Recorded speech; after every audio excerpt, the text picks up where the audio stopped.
Hello and welcome to the Playmakers, the program where we talk about the newsmakers of Indian sport. The topic before us today is Indian hockey and the unfortunate debacle of the recent FIH Pro League. My name is Rahul Kargal. Thank you for joining us this evening. With me tonight are two distinguished journalists, critically acclaimed journalists, both of them. I've got with me Mr. Norris Priam and Mr. K. Arumugam. Now, Mr. K. Arumugam is a hockey historian, senior journalist, author, and columnist. He is also the founder of 1000 Hockey Legs, an NGO that trains children.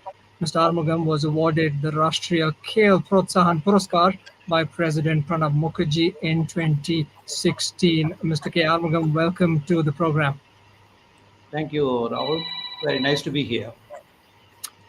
We've also got with us Mr. Norris Priam, who is a beloved senior journalist and author of the book The Neeraj Chopra Story, The Man Who Made History.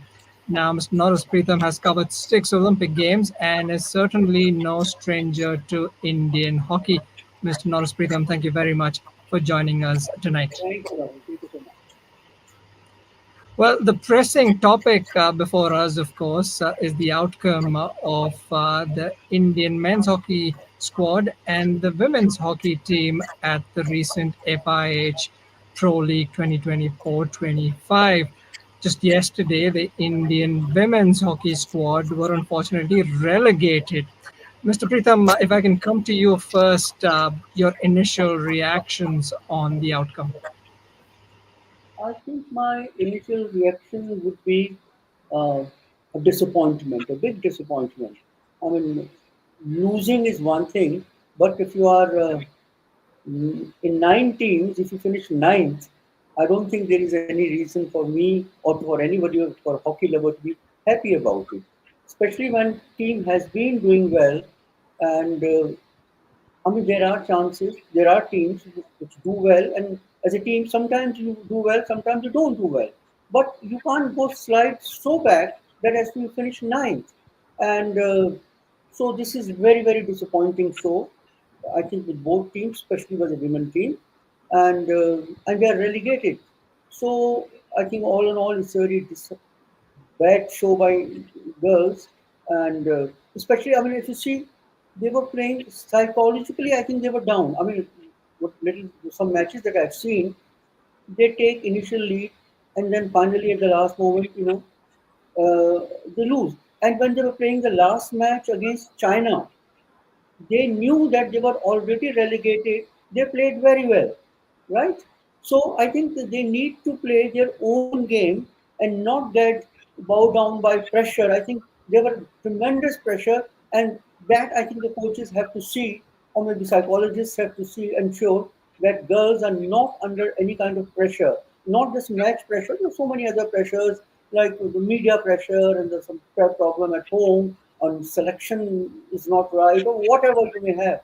So I think that's the sum of the whole story, that it was a disappointing show by Indian hockey team. Mr. Arumugam, if I can come to you, on the European leg, the Indian women failed to win any match, right? And they ended down at the bottom of the table. Your thoughts on the result? Thanks, Rahul. You see, Indian women hockey did not take Pro League very seriously from the beginning. First two Pro League editions, they were not part of it. In the third Pro League, very ironically, their first match was against China. This was after Tokyo Olympics. We beat China 7-1. It was in Qatar, Kubo's sports complex. So we started the Pro League with an emphatic win against China. Now, after 2.5 years, we are at a position. We have lost both the matches to China, not very badly, as Mr. Norris has pointed out. We fought well. Even we were about to even draw also. So the cycle of women hockey's fortune and misfortune is very, it's not very long. It's not 10 years or 2 years. Within 2.5 years, the fortunes have actually changed. Now, You see, our performance, even if you see the previous 2, 3 times we have participated in the Pro League, we have not finished at a very high level. Last time we finished 8th, this time we are finishing at 9th. So Indian hockey has to set its priorities right. If their target tournament is Pro League, then they have to prepare and then do better. But I don't think the Pro League has been their priority because even they missed 2, 3 editions. So whenever there are weak teams, the teams which are very ranked below, then we got some success. That's why we have won 2, 3 matches like that. Especially this European leg, all top teams we faced. Here, the most concerning point in the story is China is our Asian rival. We played the final of the Asian Games at Hangzhou last time. The Indian team played so badly. The first half, the team was not at all their Indian women team.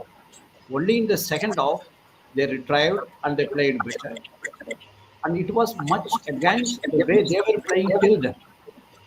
Why the form all of a sudden dwindled? Why the form is gone in the final? That too against China, which we used to beat in the last 4 seconds. China has adopted a tactics. They are giving importance to the fitness. You can see even the team players very tall. All their parameters point. Even the chief coach, Alison Annan, she's a legendary player, like now a coach. She has brought all the best brains of Australia, like her mentor, Charles Worth, Kate Richardson, all best brains they have assembled there. Unless we beat China, we can't regain gold medal at Asian. So the last 2 matches were very important from Indian point of view. One match we played very badly. The second match, as has been pointed out, maybe relieved of pressure, the best has come. But what I suggest feel is that Indian women's hockey in the European League, they played 3 quarters well. The fourth quarters, they always flop. If you work out the numbers, will tell you with that. Correct. Easy. And one of the things that you mentioned, Mr. Arumugam, was the possibility of getting the best brains in, right? And I just wanted to come to you at this stage, Mr. Preetham, when Harendra Singh was inducted as the coach, right? The tournament in Bihar, the women's squad went all the way and then won that. They were playing a high press, aggressive game, but everything seemed to turn total. We seem to have lost Mr. Preetham, but he'll join us in just a bit. Mr. Arumugam, we can continue talking about this point, right? So when Harendra Singh was inducted as the coach, we saw an attacking game from the Indian women, but on the European leg, right, they seem to have been found out by the European opposition. No, this is not. I don't subscribe to this view fully. Partly, I subscribe to this view. It's not just because role of the coach that has defined the outcome of the whole tournament. Though he is always accountable, coach is always accountable for the outcome. But as I said in the past, is it our priority tournament? We have to see it.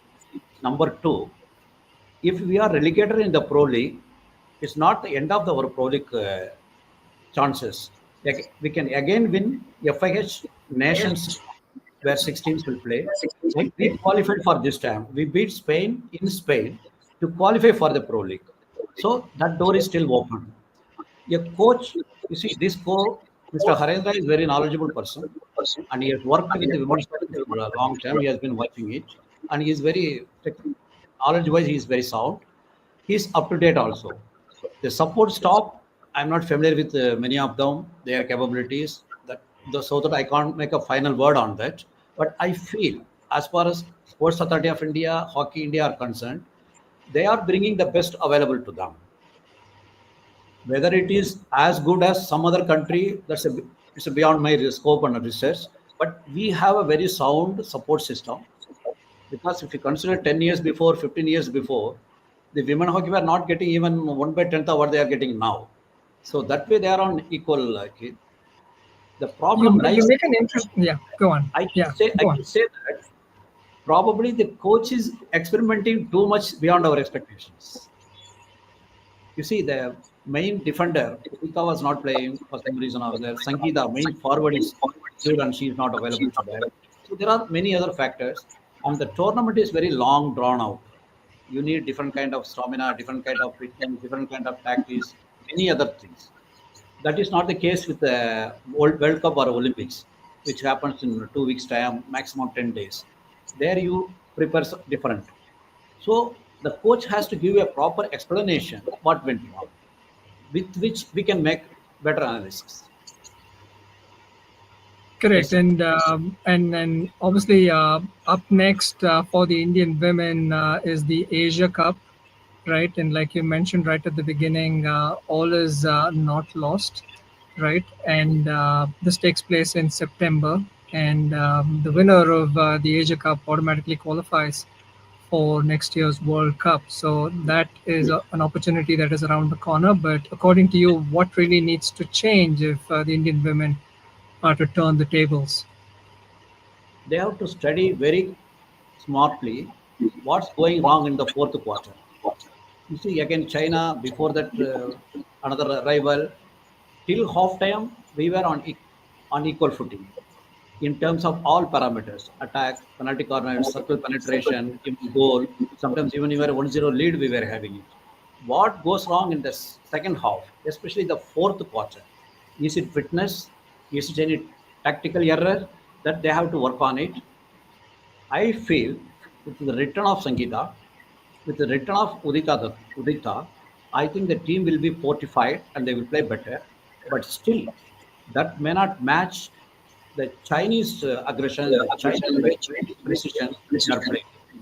But the last match, it gives a ray of hope. The way they played, they lost. Okay, 2-3, they lost. It was a very close contest till the last whistle. So I feel in the Asia Cup, we will do certainly better. We will reach the knockout stage. We will be in the final also. If China happens to be our rival, it's a $1 million question. What had happened like that? Because we are not confident. I'm not confident. At any day, we will beat China. The China of 2 years before, 3 years before was different.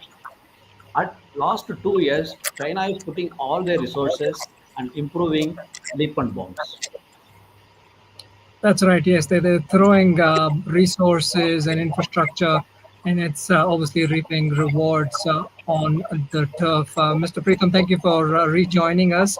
I just wanted to bring you in at this stage, right? The Indian women have been relegated from the Pro League, right? What could possibly be the impact of this relegation on, women's hockey in India at large? Well, as I said in the beginning, it's a disappointment. It's a bad show. So I think whenever we do well, any team does well, when people come back, the youngsters are inspired. I mean, if you say in 1989 games, we won a gold medal, and after that, there was a resurgence in the Indian women's hockey team. When people, the juniors saw Rajveer and Prem Maya, all those stars, they were got inspired that Rani Rampal and all are the product of that legacy. But if the team comes back with so badly defeated, then I don't think people really like it. Though I personally, as a sports person, as a coach, I would say we should not lose heart. We should go and do better and find out. I think it's a time for more than us and the fans. It's time for the coaches, the federation, and the establishment to find out the reason and rectify it. But if we keep on saying, no, no, we know well again, let us do this, this will not work. You have to sit quietly and uh, find out the reason and deliberate. And whatever the reasons are, make it public and see that you rectify them. Otherwise, we will go back on the same condition and will go play and come back and lose. And it will get a bad name to hockey already. In the last couple of years, we had a very bad name because of the politics or dirty politics in federation and elsewhere. And the players were doing well.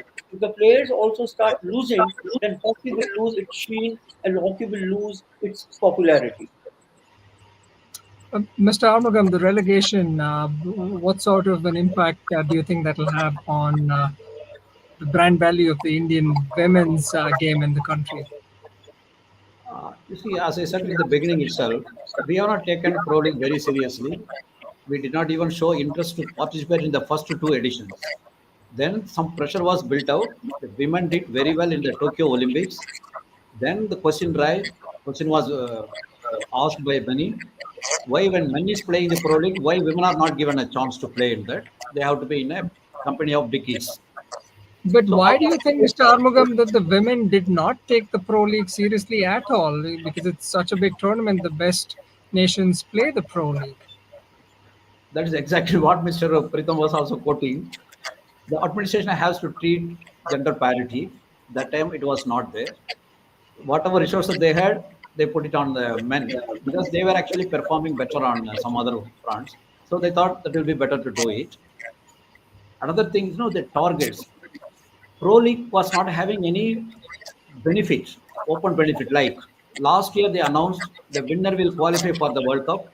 The next edition, the winner will qualify directly for the Olympics. This kind of what you call attraction was not there when the Pro League was started. That's why we have not taken it seriously. Even men did not play in the first edition of the Pro League. So it's not that only women did not play. Women did not play two editions. Men did not play the first edition because there was nothing attraction. Because it is taking almost 6 months of your international activity confined. That's some flaws of the concept of Pro League. It probably came at the cost of many invitational tournaments. Previously, every 2 months, 1 month, India will be participating in tournaments. They are called invitation tournaments, like Sultan Atran Shah Cup, Hamburg Masters, Alps Cup. So many tournaments used to be there. It used to keep hockey alive, hockey profile expanding. But this Pro League came, of course, this is a wisdom of FIH. It has taken away almost 5 to 6 months calendar from other nations. It has affected even many programs of the clubs. The hockey is in many places it's a seasonal game. In some countries, it is played for 4 months. Some countries, it is played for 6 months. Because other part of period is rainy or too winter, we can't play the field hockey.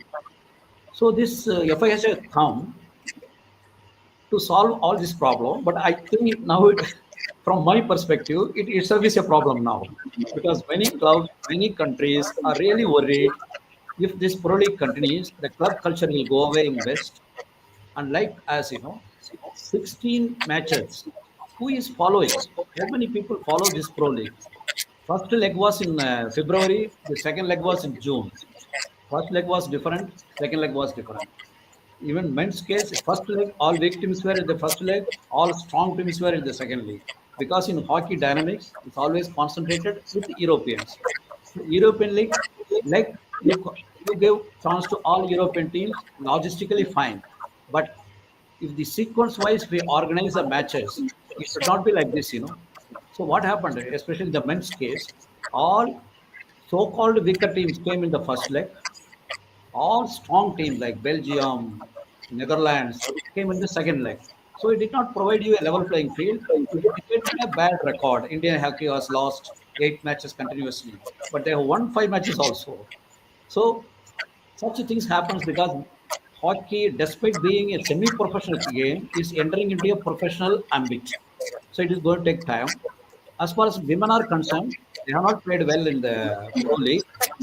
It's not that they are forced to reckon with in the Pro League. So we will take it that way. We will keep our target tournament that is qualifying for the World Cup. Asia Cup is our next priority. We have won the Asian Champions Trophy, of course, beating China team. We hope to do the same so that we will qualify for the World Cup and bring better results. Yeah, that's an interesting point you make, Mr. Armugam. Getting your priorities right and focusing on the tournaments where the field is a bit more level playing for the women at least. Let's talk about the men's team and their outcomes now, right? So when the men folk entered the European leg, there were talks that they were on course to actually win the FIH Pro League, right? They were placed third on the points table, right? But thereafter, what we saw was, a different story that unfolded. They just could not win a game, and they kept losing. By a solitary goal, a goal which was conceded more often than not towards the end of the match. Mr. Preetham, your thoughts on the men's performances on the European leg? I think at the very start, we were, one can say, on a back foot because some of the members, due to visa problems, couldn't go for practice games to Ireland. Imagine if an Indian team is going in with a visa problem, if some players can't go, nothing can be worse than that. And then there were injuries. Harmanpreet had injury, Gurjant had injury. So I think, and if you see in the Indian leg, they did quite well. But in the European leg, and we have had so much of hope, but I don't know what happened. Again, the same story of pressure and all that because I've been seeing and I've been reading the stats. The Indian defense crumbled under pressure in the last stages. And that is why the opponents were scoring most of their winning goals in the last 13 minutes of the match. So again, I think this pressure business is there. And but as Mr. Arumugam also very said it in detail in the women's case, again the coaches have to sit back and decide. We can only comment, but the ball is in coach's court, like Fulton or maybe somebody else or the federation or all these people. And I think one more reason, at least in this trip, was uh, one felt the absence of Srijesh. And when Srijesh, and of course, he was a big star, and everybody depended on him. And his absence, the two goalkeepers, Krishna Pathak and Suraj Karkara, they didn't come up very well. I think, and another problem is their performance of these two goalkeepers. We were watching in comparison to Srijesh. That cannot happen. Srijesh was a star. So we have to give some time. But I think they did not play up even up to their potential. And that is a cause of worry as far as I understand the men's hockey. Mr. Armugam, Mr. Preetham makes a point about Srijesh and his absence. He, of course, is retired now, right? He's not going to be making a comeback. But does the Indian men's squad rely overly on Harmanpreet Singh, right? He picked up an injury midway through, and thereafter, the penalty corner conversions seem to just absolutely dry up. Right, Abhishek scored 4 goals. He was a standout performer. But where are the goals coming from? It certainly did not come on the European leg. Yeah. You see, as Mr. Norris also has pointed out, you see, it's such a big stalwart like Srijesh retires, there bound to be some impact for some time. He has already played so many matches and so many tournaments and so many Olympics and all. He has to retire one day. It's very nice. He set a trend. Before a tournament, he announced his retirement. So the federation or the administration or the coaches had enough time to make a replacement. But that replacement was in the pipeline. It was in the process. So Kishan Pathak was his deputy. And all the coaches lost 5 to 6 years. They did not play Srijesh in all the 4 quarters. Not at all. There were two goalkeepers. One is Karkera, Kishan Pathak, or somebody else. One quarter Srijesh, second quarter always Kishan Pathak. But where the Srijesh's impact came was whenever there was shootout, Srijesh was brought in. So he saved India. So that's why his impact, his role is very significant. But now that it's almost 1 year he has retired, the prime goalkeeper is Kishan Pathak. Then he has another goalkeeper, Suraj Karkera. I think Kishan Pathak should have done better because the kind of experience she had so far, I expected better with this, but it did not happen. It did not happen only in the second leg, this European leg. So otherwise, he was always playing. I think he will improve it. But one particular, we are talking about Harmanpreet Singh also. Yes, he is a game changer. He is not only a good defender, not only a good rack flicker, he is also a good attacker. In the last Asian Champions Trophy, he scored a field goal that happens to be the winning goal. So when such an all-rounder is not available to you, any coach will be in a dilemma. Especially, you see, the one match which really concerns in the European League is the way we lost to the Belgium in the first match. The second, we recovered and beat them also. In the last quarter, we considered 4 goals. Three of the goals through 3 dimensions, a new aspect of time, the ball passing and this. The ball doesn't touch the ground at all. It travels whatever distance it wants to before making home. So the goal was scored like that. For that situation, the dynamics of hockey is changing. Even CJ should have committed a mistake, I can say. So the dynamics, the innovation that is coming, the moment where they are playing and the occasion they are trying, these are all the things to be studied and kept in mind. I wish Indian coaches, anyway, they must be doing it. We are all journalists and analysts. They are the professionals. They will be looking at the fourth quarter, first match of India Belgium. If they can find out what is our weakness, what is our strength, where we went wrong, I think that will solve all our questions. That's my belief. Because there's a Yeah, but one match that exposed India to the hill, that one quarter. exactly. I remember that game. There were a lot of 3D skills that the Belgian squad employed. Mr. Pritham, you were talking about certain players from the Indian setup a few decades ago who had the capability to run with the ball not touching the ground for great distances. If you could just recall that for us, and why is that not happening in the current Indian setup when Indian players were doing it, frequently a couple of decades ago, according to you? Well, I can straight away remember Mr.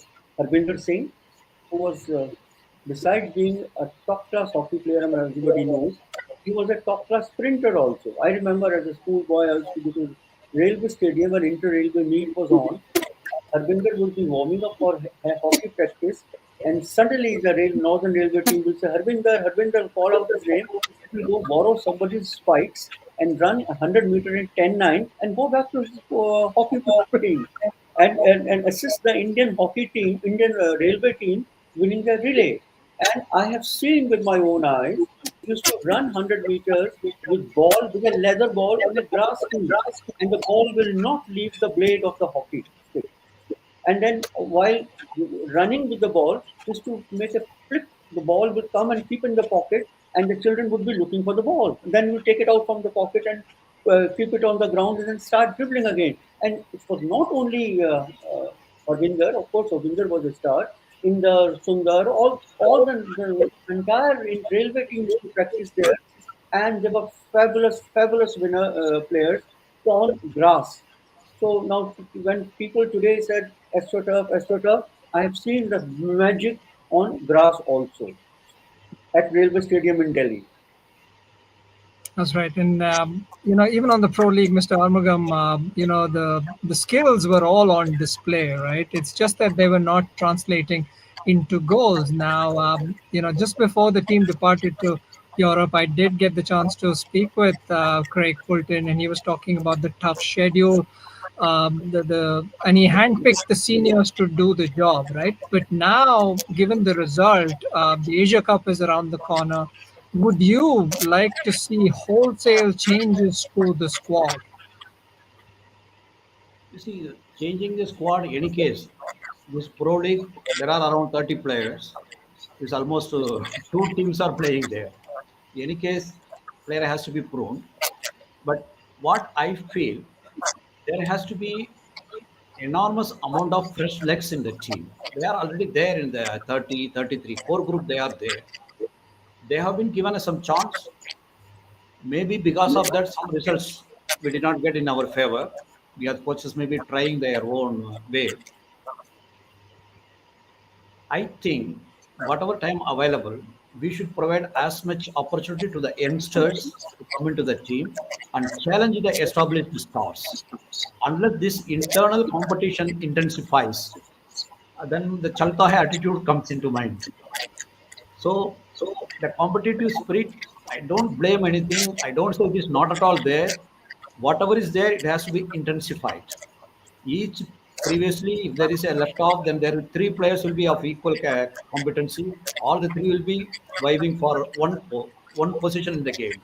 Like that, now the all rounders are making a lot of importance. Like women, Deepika, men, other players.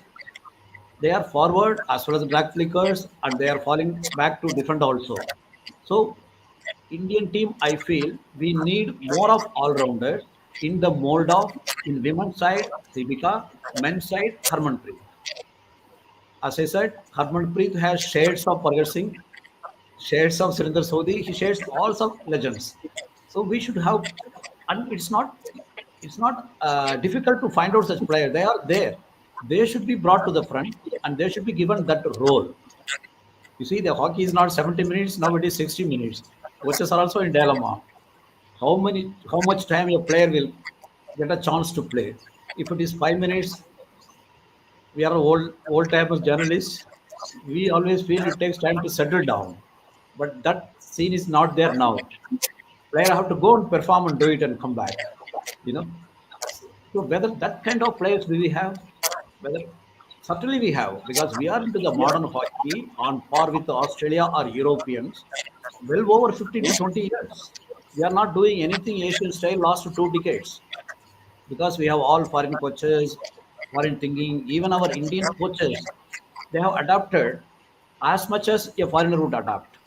So nowadays, the question I feel there are no foreign coach or Indian coach. There are only competent coach and incompetent coach, because everybody follow the same system.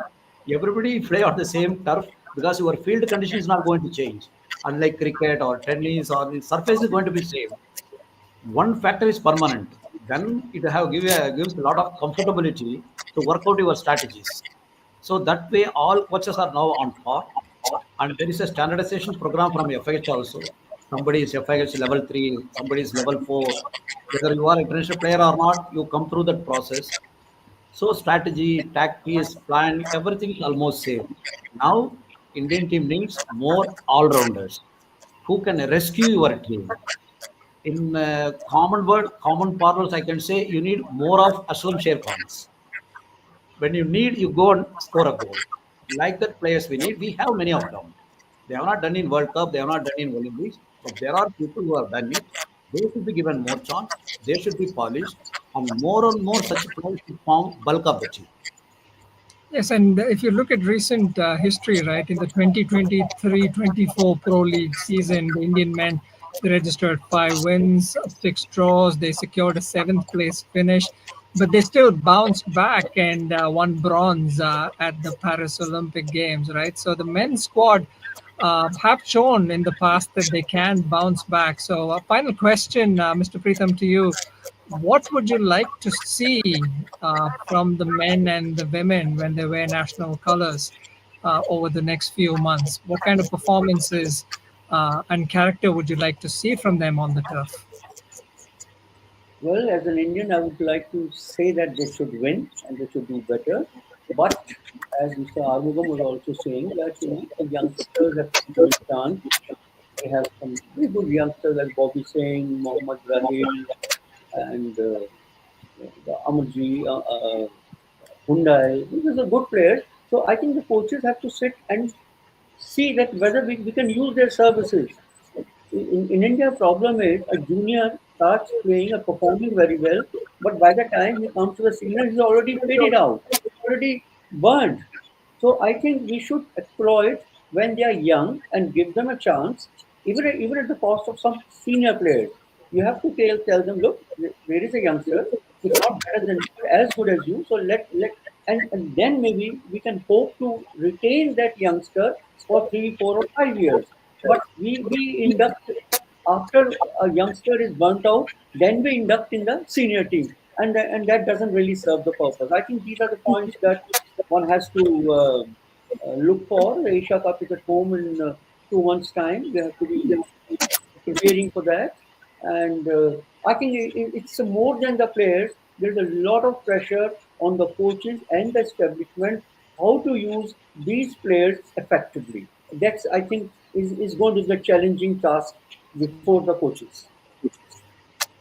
So, Mr. Arumugam, Mr. Preetham suggests that we've got to inject young talent as soon as possible. Probably the European leg of the Pro League was a good opportunity. Now, of course, that's done and dusted. What would you like both the Indian squads to do over the next few months, Mr. Arumugam? No, we both veterans are in the same wavelength.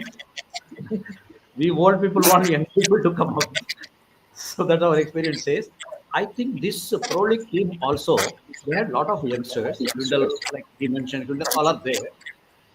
The feeling is that they should have been given more chance, groomed like that.